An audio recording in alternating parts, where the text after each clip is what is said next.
So it continues that this thing of the more RAQ and Howard try to control everything, try to manipulate situations, the more problems they create, right? Like I mentioned, it's kind of like a Medusa situation. By the time they cut off what seems to be one head, another one sprouts up.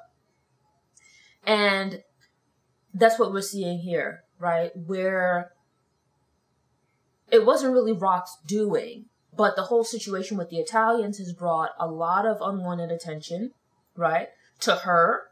But then trying to wrap up the situation with Brigantono guy, what's his name? Bassetti. Killing him has just brought further attention from the feds, which has resulted in the Fishman,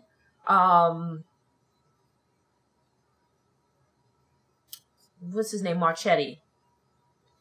Him now being arrested and brought in for questioning and whatnot. So it's like every move that they make trying to control the situation just ends up making matters worse, right?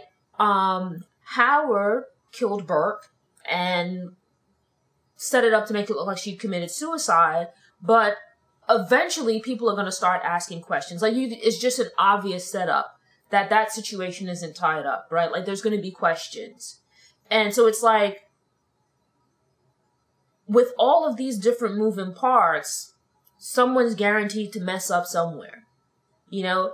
And now, as Howard points out, you have where Kanan is now on his own, once again thinking he knows everything, out there in the streets, operating without like his mother or his uncles or anything like that to provide any kind of guidance at a time when there's a lot of attention and scrutiny being paid to the neighborhood.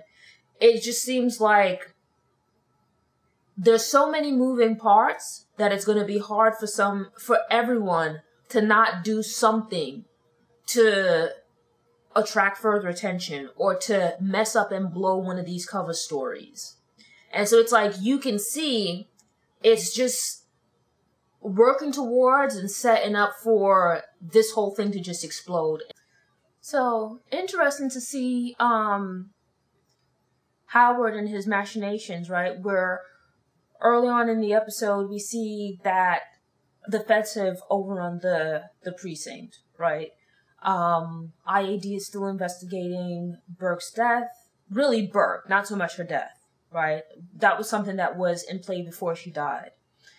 And Howard kind of trying to get an idea of where things stand and what, if any, progress is being made, goes and speaks to the police chief, captain, and finds out that where he was expecting the IAD investigation to be wrapping up, that Burke's lady friend is advocating on her behalf to make sure that there's a thorough investigation, right? To find out, because she's given the warnings that Burke gave her, she's not really buying that Burke committed suicide.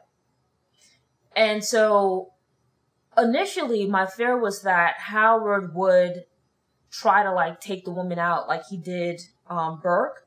But I guess if Burke died and then her girlfriend died shortly thereafter, it would probably just lead to even more questions, right? Because what are the odds?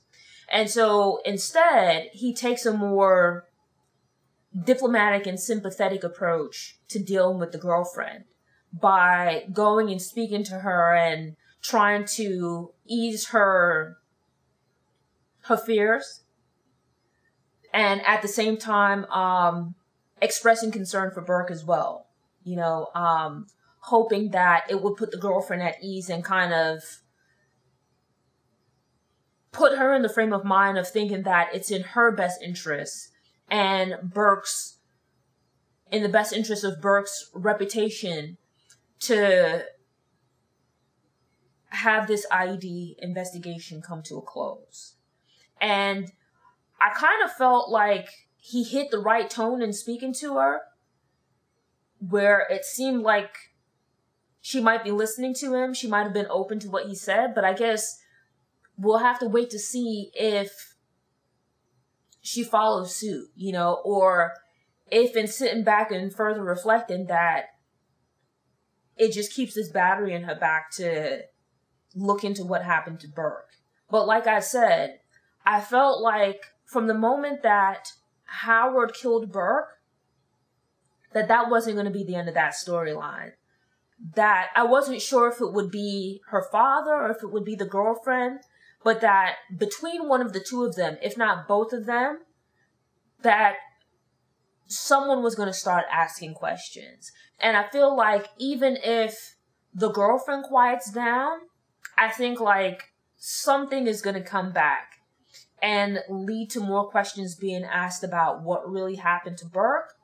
And as part of it is that it's not just what happened to Burke as far as her death, but everything leading up to it. You know, like her expressing her suspicions about Howard, the accusations about her and these kids and stuff like that. I feel like